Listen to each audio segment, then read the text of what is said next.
Okay guys, the weather is getting colder, cough and cold is going around, so today's video is all on natural tips to prevent the cough and cold.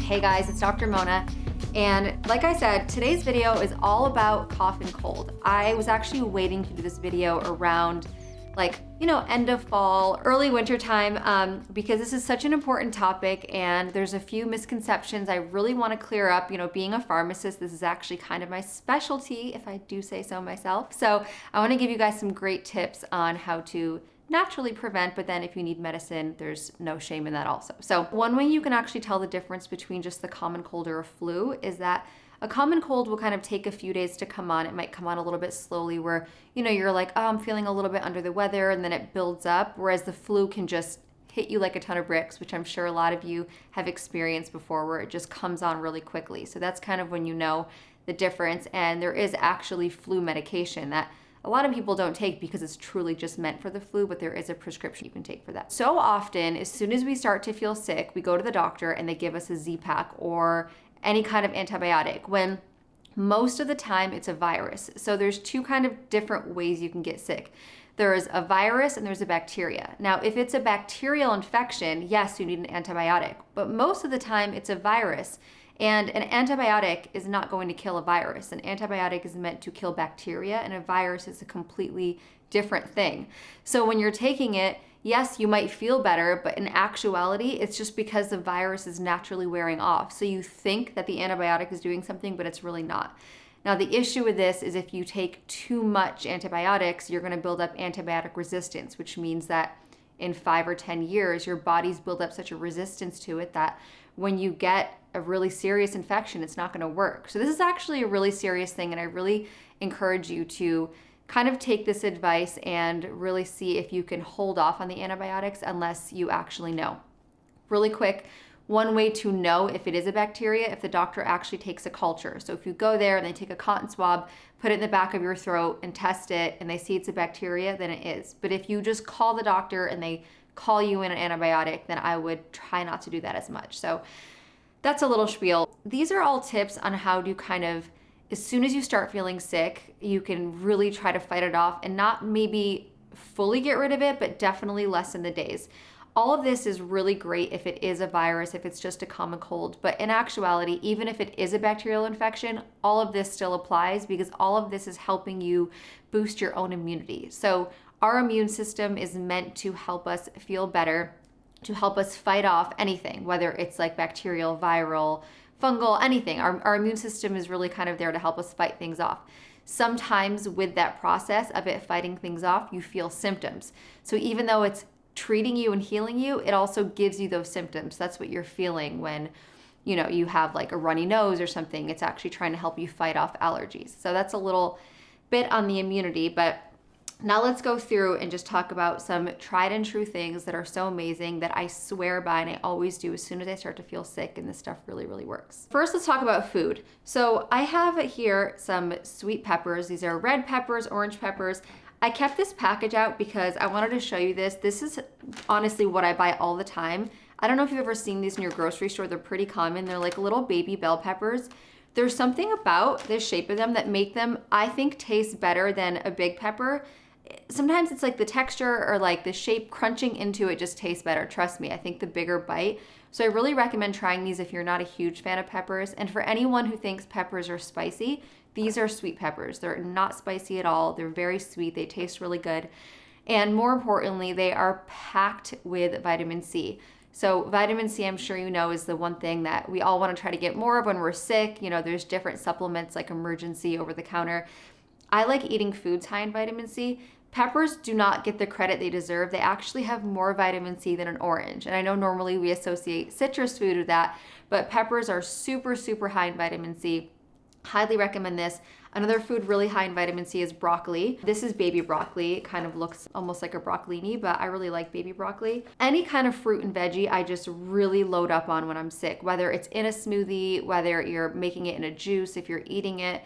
They're so packed with vitamins, minerals, nutrients. They're really gonna help you kind of fight off that cough and cold.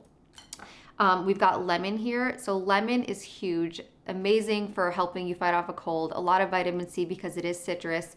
But one thing I really like to do with lemon is use it for a tea. So I'm sure you've heard a lot of recommendations on like a hot tea or like warm water with lemon and ginger. So there's a few different reasons as to why this is actually true. Number one, liquids are huge. You have to have a lot of liquids when you're sick because you're trying to actually flush out the phlegm and flush out the bacteria. So exactly what you'd imagine. If things are getting clogged up and you're not hydrated, you're gonna stay sick longer. So if you can have a lot of hot water, squeeze in a lot of lemon for extra vitamin C, a lot of clear veggie broths and soups, not creamy soups. We'll get into that later. Make sure these are all like clear liquidy soups. That's gonna be great. Another thing that's amazing is ginger. So this is just ginger root. I specifically wanted to get this to show you because a lot of people don't know what ginger looks like and it can be a little bit intimidating. All you have to do is just peel it, slice it, put it into a hot water. You could even use like a little garlic crusher and crush it up if you want. Put it with a little bit of hot water. You could blend it into a smoothie. One thing that's really great about ginger is that it has anti-inflammatory and antibacterial properties. So a lot of times an infection can cause secondary inflammation. So we want to always fight inflammation, something we want to fight no matter what. But this is going to kind of give us that dual. So turmeric is also a great one. Turmeric looks very similar to ginger, so you can get it the exact same way. You can kind of alternate between them and it's really great. Another great thing to add in is honey. I actually don't have any honey. I don't consume too much honey. I just don't love the taste of it. Sometimes I do when I'm sick, but I don't have it for this video. But if you are gonna get honey, one that I would recommend is Manuka honey. It's just really highly concentrated, really pure, really healthy. It is a little more on the expensive side, so I would really save this just for your teas. Like if you eat honey on toast or in food, I wouldn't necessarily use up the Manuka for that. Maybe save it for when you're sick and kind of take advantage of that price point. Garlic and onions, huge. Antibacterial, antiviral, both have amazing compounds that are so great for fighting cold. With garlic, cooking it is amazing. You can slice garlic and onions in a little bit of olive oil. I mean, the smell is amazing. Like it makes all of your food more flavorful. But I would also try to eat a little bit of it raw, which might not be the best depending on your taste. If you like it, take advantage and embrace that. If you don't like it, I would try maybe mincing it and even taking it in a little shot. If you have like a juice bar near you or a smoothie bar near you, there's this amazing shot. I know they brand it something. I'll pop it up here if I remember. But it's basically like garlic, lemon, turmeric, oregano oil, which we'll get to. It does not taste good, but it works. Honestly, I've taken this shot before and like the next day have felt better. So you can get that into your system. That's also a great idea. And then these are just some apples because I love apples. It's apple season. Pink ladies are my favorite. So any fruits and veggies you want to eat during this time, you can really take advantage of. I really recommend these foods in as much of your normal meals as possible because a huge part of not getting sick is actually preventing it. So if you can eat a lot of these healthy foods day to day, you're going to keep your immunity strong and you can truly prevent a cold or virus or bacteria from even coming on in the first place. Next, I want to get into supplements. So there's a lot of natural supplements you can take. I mean, we could get into homeopathic remedies and different things. I'm just going to focus on two that I really feel are super helpful and I've really seen work and that have personally worked for me. So the first one is zinc. So zinc is really amazing. These are just zinc lozenges. If you feel a cold coming on and you take zinc within 24 hours, studies have really shown that it can help reduce the amount of days that the cold actually stays on. Research has shown that it can actually stop the molecular process of mucus building up, like in the nasal cavities. So we have receptors all over our body and certain medications will basically bind to a receptor. That's how medication works. So we have some in the nasal passages and zinc has been shown to help stop the formation of mucus. So not only can it help a cold not last as long, but it can help you not have that phlegm and mucus buildup. So for me, I've always seen 100 milligrams a day work. Anything above 75, I've seen research show. Some people say 50 to 100, so you can try 50 or 75, you can try 100. Obviously, check with your own doctor or pharmacist, but this brand that I like is Nature's Way. I can also try to link a few other brands below in the description. And then another one I want to talk about is oregano oil. So oregano oil you can either get, this is like a capsule form, you can get it in actual like oil drops. this has just been tried and true. You can even get like actual oregano. It's so great. It's got great antibacterial properties, anti-inflammatory properties. One thing I will say about oregano oil, it's actually very strong. So I wouldn't recommend using it over 10 days. I would always, of course, check with your doctor and see, but 10 days is pretty much the max. You don't want to use it that often all the time. And the dose is about 500 milligrams twice a day. So that's average, what works for a lot of people. Obviously see what works for you. And I would always start lower. Anytime you're trying something new, it's always smart to start lower, see how you react, and then build up. There's no need to just go into a dose super high because everyone's different and everybody reacts different. This one, the dose is 510 milligrams. So everyone has their own little version of it. And this brand is actually by Sprouts. So we've gone through everything that I would recommend. I do want to just say things to avoid when you're sick because this is also a huge part of the process.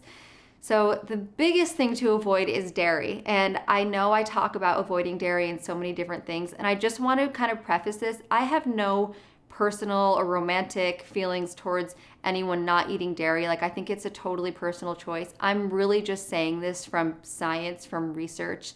It's just fact that it's so bad for you in so many different ways. When it comes to cough and cold, it really, really builds up that mucus and phlegm. Even for anyone who's not vegan or plant-based, adding any dairy into your diet is really going to make it worse. So I know sometimes like a cold ice cream can feel good on your throat. You have a sore throat, go for the sorbet, go for dairy-free coconut ice cream, whatever you got to do. Just definitely avoid any milk, cheese, or any dairy products. And the other thing I would say is to just avoid processed food. Avoid fast food. Anything processed has chemicals that are foreign substances that our body just has to work to fight off, even when you're not sick. Anything that's not like a natural food, we don't really know what it is. And we might even create an immune reaction to it, like some kind of immune response to it. So when you're sick, you want to save up all that energy for actually getting rid of the bacteria and virus. So I would recommend just keeping it super clean, eating whole foods, soups. If you have a smoothie, for example, if you want like a fruit veggie smoothie, no yogurts, no milks, just mix in like a green juice or water or coconut water or even coconut milk. Just stick to the clean stuff. So that's kind of it. These are my favorite tips for cough and cold. I'm hoping that this will help someone who maybe is coming on with a cold. Definitely try these. Honestly, they really work. I know sometimes natural remedies just seem like, they might work, they might not. These truly, truly work, and food really is medicine. So I think these will really help. If you guys have any questions on any of these, let me know in the comments. If you like this topic, we could even try to create a playlist called Food is Medicine, and I can make more videos like this. So let me know what you think of that. And if you like this video, please like, comment, and subscribe, and I will see you next time.